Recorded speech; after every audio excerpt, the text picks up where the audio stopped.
여러분들을 주님의 이름으로 축복하고 환영합니다.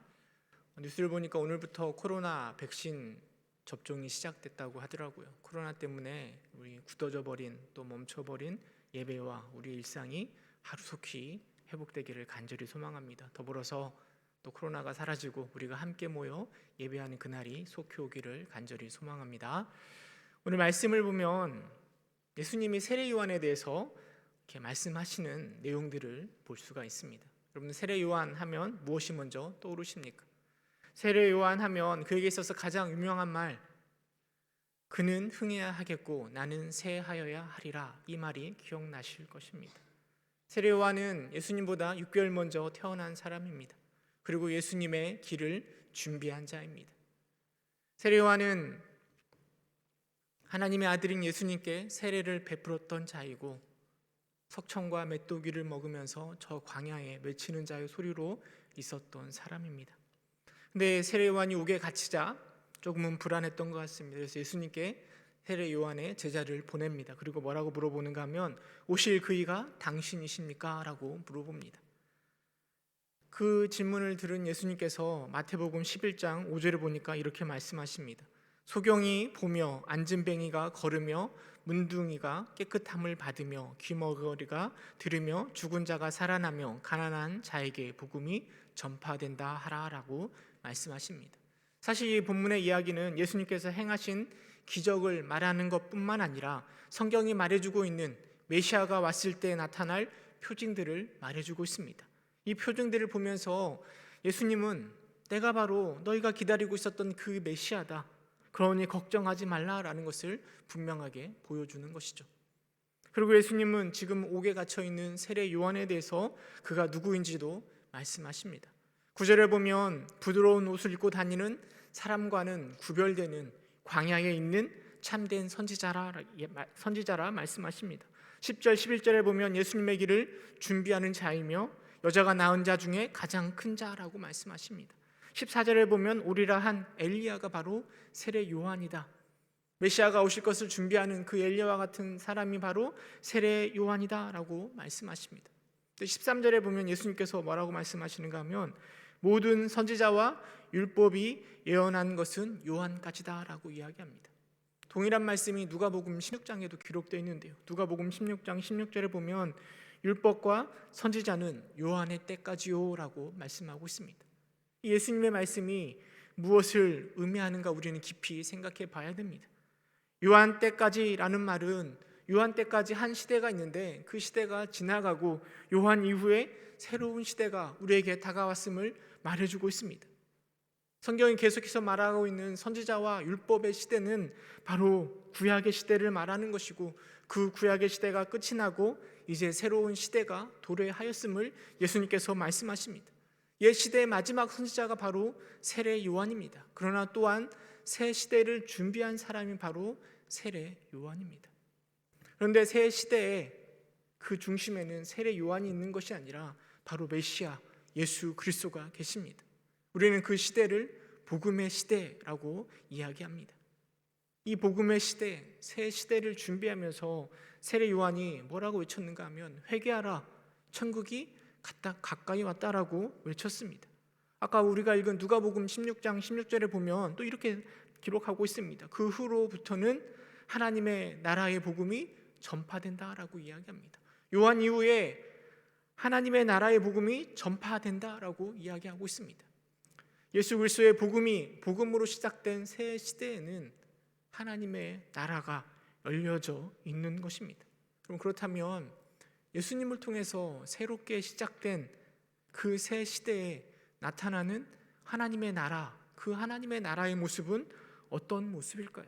우리가 읽은 본문의 말씀 속에서 좀 생각해 보고자 합니다. 먼저는 이 하나님의 나라에 들어갈 그 대상이 누구인지를 생각해 봐야 되는데요, 누가복음 16장 16절은 이렇게 기록하고 있습니다. 그 후로부터는 하나님의 나라의 복음이 전파되어 사람마다 그리로 침입하느니라 라고 이야기합니다. 사람마다 라고 기록하고 있는데요, 이 마태복음에는 기록되어 있지 않는 사람마다 라는 이 단어를 영어 성경은 everyone이라고 이야기하고 있고요, 쉬운 성경은 모든 사람이 그 나라로 들어가려고 힘쓰고 있다라고 번역하고 있습니다. 여러분, 예수님을 통해서 열려진 그 새 시대에 천국은, 하나님의 나라는 모든 사람이 들어갈 수 있음을 말해주고 있습니다. 그러나 옛 시대, 과거 시대에는 모든 사람에게 열려져 있었던 것은 아닙니다. 그 범위가 한정되어 있습니다. 선택을 받은 자, 할례를 받은 자, 말씀에 능통하고 또 말씀대로 살아왔던 자들에게만 열려진 곳이 바로 천국이었습니다. 그래서 바리새인이나 사두개인과 같은 사람들은 자기가 선택받은 사람이고 말씀에 능통하고 내가 말씀을 지켜왔기 때문에 교만해지기 십상이었습니다. 나와 같은 자들만이 저 하나님의 나라에 들어갈 수 있다라고 말했었습니다. 그러나 새 시대에 저 천국은, 하나님 나라는 모든 사람이 들어갈 수 있는 곳이죠. 또 한 가지 이 천국의 특징은 바로 침노하는 자가 얻을 수 있다라고 성경이 말해주고 있습니다. 침노하는 자가 그 천국을 차지하게 된다. 사실 이 말씀은 참 오해하기 쉬운 말씀이기도 합니다. 침노한다라고 할 때 우리는 우리의 열심과 우리의 노력을 통해서 우리가 저 천국을 들어갈 수 있다라고 착각하기 쉽기 때문입니다. 우리의 열심만 내면, 우리가 힘을 다하면 우리가 천국에 들어갈 수 있는 열쇠를 갖게 될 것이다 라고 생각할 수 있습니다. 그러나 우리는 분명하게 이해해야 됩니다. 침노하는 자가 차지한다라는 것은 우리의 수고와 열심이 천국에 들어가는 열쇠라는 것을 말하는 것이 아니라 어떻게 해서든지 그 나라에 들어가려고 헌신하고 도전하는 우리들의 태도가 중요함을 말해주고 있습니다. 우리는 분명히 알고 있지 않습니까? 천국에 누가 들어갑니까? 어떤 사람이 들어갑니까? 천국에 들어가는 열쇠가 무엇입니까? 우리 주일학교 때 많이 불렀던 노래가 있잖아요. 돈으로도 못 가요 하나님 나라. 힘으로도 못 가고 벼슬로도 가지 못하는 게 하나님 나라입니다. 또 지식으로도 못 가는 것이고 어여뽀도 못 가는 것이고 마음 착해도 가지 못하는 것이 하나님 나라입니다. 이 하나님 나라는 누가 들어갑니까? 하나님 나라는 오직 거듭나면 가는 나라, 믿음으로 가는 나라가 바로 하나님 나라입니다. 여러분, 죄인인 우리는 천국에 들어갈 수 있는 길이 열려졌습니다. 바로 예수 그리스도의 십자가입니다. 그를 통해서 우리는 하나님께로, 저 천국으로 나아갈 수 있습니다. 다시 말해 천국으로 갈 수 없는 우리들에게 하나님께서는 예수 그리스도의 십자가라는 다리를 놓아주셨고, 그리고 그 다리를 통하여서 저 천국으로 넘어갈 수 있는 것입니다. 그런데 그 다리를 건너는 방법이 바로 믿음입니다. 우리는 믿음으로 예수 그리스도를 수납하여 믿음을 수단으로 예수 그리스도라는 다리를 건너 천국으로 들어갈 수 있습니다. 우리의 힘이나 우리의 노력으로 들어가는 것이 아니라 하나님의 은혜로 저 천국에 들어가는 것이죠. 그럼에도 불구하고 예수님께서 말씀하실 때 천국은 침노를 당하고 침노하는 자가 가진다라고 말하는 것은 하나님 나라를 들어가기 원하는 자들의 그 태도, 그 열정, 그 간절함을 염두에 두고 말씀하시는 거죠. 사실 저는 천국에 침노해야 된다, 침노해야 할 하나님의 나라라는 이런 표현이 썩 마음에 들지는 않습니다. 우리의 노력으로 가는 것이 아니라 하나님의 은혜로 가는 곳이기 때문입니다. 그럼에도 불구하고 왜 예수님께서는 굳이 이렇게 과격하게 천국은 침노해야 된다라고 말씀하시는 걸까요? 먼저는 천국을 알고 믿게 된 자는 그만큼 침노하고자 하는 그 강력한 의지와 그 소원을 가지고 있기 때문입니다. 요즘 코로나 때문에 어쩐지 모르겠지만 예전에 골목 식당에 나왔던 돈가스 집을 알고 계십니까? 어디죠? 포방촌인가? 거기에 있었던 돈가스 집인데 거기를 문을 닫고 제주도에 연돈이라는 식당을 열었는데요. 여러분, 거기 식당에 돈가스를 먹으려고 새벽부터 텐트를 치고 기다린다고 합니다. 10시간, 20시간을 기다려서 그 돈가스를 하나 먹으려고 한다는 거죠. 여러분, 돈가스를 하나 먹으려고 해도 이 정도 열정이 필요한데, 근데 세상과는 비교할 수 없는 저 천국, 하나님의 나라를 들어가려면, 그것을 소망하고 있다라면 그 강력한 소원은 새벽부터가 아니라 한 달부터라도 그 앞에서 기다릴 수 있는 것 아니겠습니까? 이처럼 강력한 소원은 우리로 하여금 새로운 삶을 향한 강력한 결심을 하게 만듭니다. 그리고 그 강력한 결심은 나의 삶 속에서 침노하는 자와 같은 강력한 실천을 향한 의지를 보여주는 것이죠. 어떻게 예수님의 그 사랑을 알고 천국의 기쁨을 알고 저 천국 가기를 소망하는 사람이 게으름 피우며 어슬렁어슬렁 천국을 바라보며 살아갈 수 있겠습니까?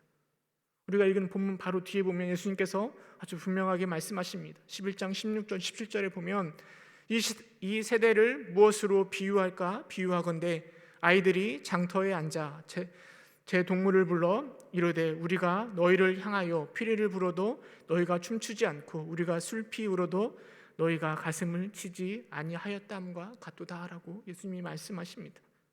결혼식 할 때 피리를 부는 거죠. 함께 축하하자고. 그런데 아무도 춤을 추지 않는 겁니다. 장례식에서 그 슬픔을 나누고자 통곡하고 있지만 아무도 울지 않는 그들에게는 결코 천국을 들어갈 수 없는 것입니다.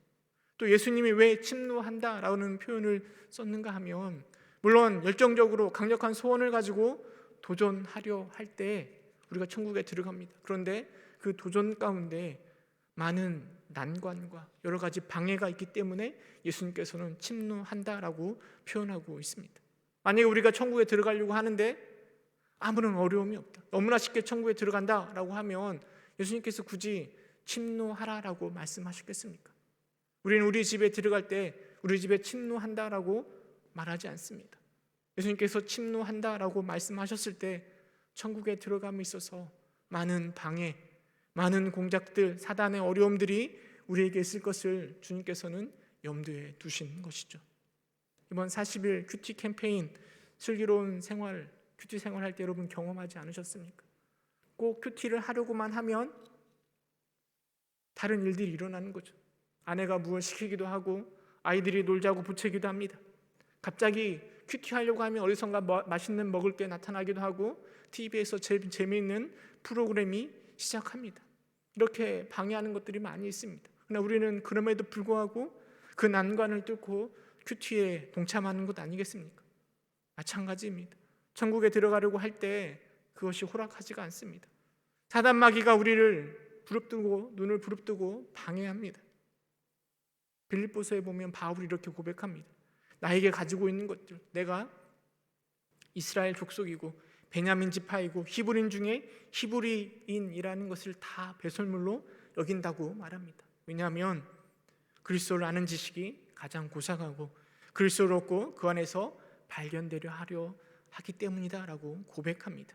그 바울의 마음을 11절 빌립보서 3장 11절은 이렇게 이야기합니다. 어떻게 해서든지 죽은 자 가운데서 부활에 이르려 하노니, 어떻게 해서든지 방해하는 것들을 이겨내고 부활하여 천국에 가기를 소망하고 있습니다. 여러분, 예수님도 그 어려움을 알고 계시는 거예요. 그 어려움을 알고 있기 때문에 그래서 저 천국에 침노하는 자가 차지한다라고 말씀하고 있습니다. 여러분, 그렇다면 우리가 천국을 침노한다라고 할 때 강력한 의지도 드려야 되고 또 여러 가지 방해도 뚫고 해야 되는데 우리가 왜 그렇게 힘든데 그 천국을 침노해야 하는 걸까요? 우리가 천국을 침노해야 할 이유가 있을까요? 그 이유에 대해서 또 몇 가지 살펴보고자 합니다. 먼저는 여러분, 우리가 침노하고자 하는 곳이 어떤 곳인가 하면 천국이라는 거예요. 하나님께서 우리에게 침노하라고 말씀하신 그곳은 다른 곳이 아니라 천국입니다. 요즘에 영끌이라는 단어가 유행한다고 해요. 여러분, 영끌이 무슨 뜻인지 알죠? 영혼까지 끌어모아서 집을 사야 된다, 그런 얘기입니다. 사람들은 어떻게 해서든지 집을 마련하려고 합니다. 집이 거주의 개념이 아니라 투자의 개념이 되어버렸습니다. 그래서 집을 사려고 청약을 붓고 자꾸 도전하는 것이죠. 왜 그렇게 도전하려고 하는가 하면 아무리 우리가 돈을 모아도 집을 사서 번 그 돈보다 더 벌 수 없다라는 것을 알기 때문에 그렇게 혈안이 되어서 집을 구매하려고 하는 것 아니겠습니까? 근데 저기 우리가 구매하고자 하는, 세상에서 사고자 하는 집과 비교할 수 없는 영원한 안식처가 있습니다. 바로 천국입니다. 이 세상의 집은 영원하지가 못합니다. 근데 저 천국은 영원합니다. 저 천국을 향해서 우리가 영끌이라도 해야 되지 않겠습니까? 그래서 우리는 저 천국을 침노하는 것입니다. 또 우리가 왜 천국을 침노해야 하는가 하면 천국에 들어갈 수 있는 기회가 한정되어 있기 때문입니다. 또한 천국에 들어갈 수 있다는 그 사실도 불확실하기 때문입니다. 어떤 사람들은 구원에 대해서 매우 쉽게 말합니다. 예수님만 믿으면 구원받는다라고 이야기하고 있고, 또 그렇다면 굳이 지금부터 예수님을 믿어야 되는가? 지금은 내 편한 대로 살아가다가 나중에 죽기 직전에 예수님 믿으면 되지라고 말하기도 합니다. 여러분, 우리는 내일 일도 한치 앞의 미래도 장담할 수 없는 사람들입니다. 언제 하나님이 우리를 부르실지 아무도 모르고 있고요. 우리가 천국에 침노할 수 있는 기회가 우리에게 늘 주어지는 것도 아닙니다. 지금 나의 믿음이 내일 그대로 유지될 수 있다라고 보장할 수도 없는 거죠. 기회가 우리에게 매일 주어져 있는 것이 아니기 때문에 오늘 지금 당장 우리는 저 천국을 향하여서 침노해야 되는 겁니다. 지금이 바로 은혜 받을 때이고 구원받을 때입니다. 나중을 감당할 수 없기 때문에 지금 당장 우리는 저 천국을 침노해야 됩니다. 또 세 번째로, 천국에 들어가기가 너무나 어렵기 때문입니다. 물론 예수만 믿으면 천국 갈 수 있다라고 이야기하지만, 우리 여러분 오랫동안 신앙생활해 오신 분들은 예수를 믿는다라는 게 얼마나 어려운 일인지 너무나 잘 알고 계시지 않습니까? 예수님을 믿는다라는 건 그냥 입으로만 나 예수님 믿어요, 이것으로 예수님을 믿는 것이 아니라, 예수님을 믿는다라는 것은 전 인격적인 삶의 변화입니다. 입술의 고백을 넘어서서 우리의 생각과 우리의 마음, 또 우리의 행동의 변화까지 일어날 때 그 참된 믿음이 우리를 구원의 자리로 인도하는 것입니다. 주여주여 하는 자마다 다 천국에 갈 수가 없는 것입니다. 천국에 들어가는 것은 결코 쉬운 일이 아닙니다. 그러기에 그 어려운 일을 이루고자 오늘 우리는 천국을 향하여서 침노해야 되는 것입니다. 더불어 천국에 가는 것이 어렵기도 하지만 우리에게 가능성이 열려 있습니다. 우리는 정말 죄인입니다. 괴수 중에 이런 괴수가 없습니다. 어쩌면 우리가 천국에 들어가는 것은 불가능할 수도 있습니다. 그러나 우리에게 소망이 있고 희망이 있습니다. 그것은 바로 예수 그리스도입니다. 예수님의 능력은 우리의 모든 죄를 덮고도 남음이 있습니다. 그 가능성이 있기 때문에 우리는 보다도 적극적으로 천국을 향하여 침노해 가는 것입니다. 우리가 왜 천국에 침노해 가야 하는가? 그 이유를 잘 기억하시기 바랍니다. 우리가 침노하고자 하는 그곳이 무엇과도 비교할 수 없는 천국이기 때문입니다. 우리에게 늘 기회가 주어지는 것이 아니기 때문에 오늘 우리는 침노해야 됩니다. 물론 천국에 들어가는 것이 너무나 어렵지만 우리에게 가능성이 있기 때문에 오늘 우리는 힘을 다하여서 그 천국을 침노해야 되는 것이죠. 여러분, 그렇다면 마지막으로 한 가지만 더 생각해 보고자 합니다. 우리가 천국을 침노해야 되는데요, 어떻게 천국을 침노할 수 있을까요?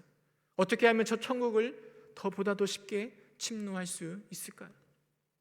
몇 가지 또 생각해 보고자 합니다. 첫 번째는 우선순위를 바로 세우는 것입니다. 우선순위를 바로 세운다라는 것은 우리의 삶에 있어서 일의 중요성의 순서를 분명히 한다라는 것이죠. 우리는 종종 지금 당장 급한 일에 쫓기기 일쑤입니다. 급한 일에 쫓기다 보니까 정말 중요한 일을 놓치기도 합니다. 그러기에 우리는 정신없는 우리의 삶 속에서 분명한 우선순위를 세워야 합니다. 천국을 침노하기 위해서는 천국을 우선순위의 맨 위에 놓고 그 우선순위 아래서 삶을 살아내야 됩니다. 때로는 우리의 우선순위를 뒤흔드는 것들이 나타나기도 합니다. 그러나 우리는 단호해야 됩니다. 여러분, 근심하며 돌아갔던 부자 청년을 기억하십니까? 영생에 대해서 관심이 많았고 천국 들어가는 것에 대해서 관심이 많았습니다. 예수님께서 그 부자 청년에게 내 소유를 팔아 가난한 자들에게 나눠주라 라고 말씀하셨을 때 우선순위가 분명하지 않았던 그 청년은 근심하며 돌아갔다라고 말하고 있습니다. 우리의 삶에 최고의 우선순위를 침범하는 것들이 우리의 삶 가운데 자주 나타납니다. 물질이 될 수 있고 우리의 건강이 될 수도 있고 우리의 자녀, 우리의 욕심, 우리의 자존심이 될 수도 있습니다.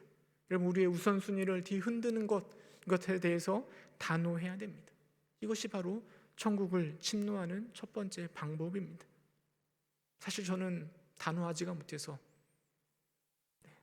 상황을 들어보고 적당히 타협할 수밖에 없죠라고 말할 수밖에 없는 것 같아요. 그런데 성경은 아주 분명하게 아주 단호하게 이야기합니다. 우리 마가복음 9장 47절 말씀 함께 읽어보도록 하겠습니다. 마가복음 9장 47절 함께 읽도록 하겠습니다. 시작. 만일 내 눈이 빼버리라 한눈으로 하나님 나라에 들어가는 것이 두 눈을 가지고 지옥에 던져지는 것보다 나으니라. 눈이 범죄하거든 어떻게 하라고요? 빼어버리래요. 한눈을 가지고 천국에 들어가는 것이 두 눈 가지고 지옥 가는 것보다 훨씬 낫기 때문에 그렇게 단호하게 잘라내라라고 성경이 우리에게 말해주고 있습니다. 적당히 타협하라 그렇게 말하고 있지 않습니다. 천국에 침노하는 방법은 세상과 적당히 타협하며 할 수 있는 것이 아닙니다. 천국을 향한 우리의 우선순위를 방해하는 것들이 무엇이 있습니까? 과감하게 잘라내셔야 됩니다. 결단하셔야 됩니다. 바울이 갈라디아서 5장 24절에 이렇게 이야기합니다. 그리스도 예수의 사람들은 육체와 함께 그 정욕과 탐심을 십자가에 못 박았느니라.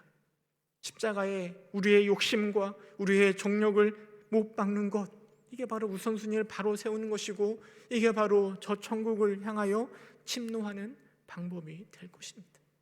그럼 이렇게 단호하게 천국을 향하여 침노하시기 바랍니다. 두 번째로 천국을 침노하는 방법은 앞에만 바라보는 거예요. 앞만 바라보며 달려가는 겁니다. 결코 우리의 과거에 얽매여서는 안 되는 거죠. 어떤 사람들은 자신의 과거의 모습들을 바라보면서 너무나 죄가 많은 내 과거의 모습들을 바라보면서 나는 결코 천국에 들어갈 수 없는 사람입니다 라고 좌절하는 사람이 있습니다. 나 같은 사람이 어찌 천국에 들어갈 수 있겠습니까? 라고 나는 자격이 없습니다 라고 말하는 사람이 있습니다. 그러나 여러분, 우리 예수님은 우리의 모든 죄를 다 덮을 만큼 위대하신 분입니다. 우리의 과거를 바라볼 필요가 없는 거죠. 또 어떤 분들은 내 자신의 과거에 이뤄놓은 결과물을 바라보면서 설렁설렁해지는 분들도 있습니다. 과거의 우리의 신앙의 열심들은 우리의 너무나 소중한 자산입니다. 우리의 자랑거리입니다. 그러나 그것이 지금 우리의 미래를 결정하는 것이 아닙니다. 지금 내 모습이 어떠한가가 더 중요한 것 아니겠습니까? 과거에 죽도록 천국을 침노하며 살아왔지만 지금은 그냥 앉아서 쉬고 있다라면 과거의 그 열심들이 무슨 의미가 있겠습니까?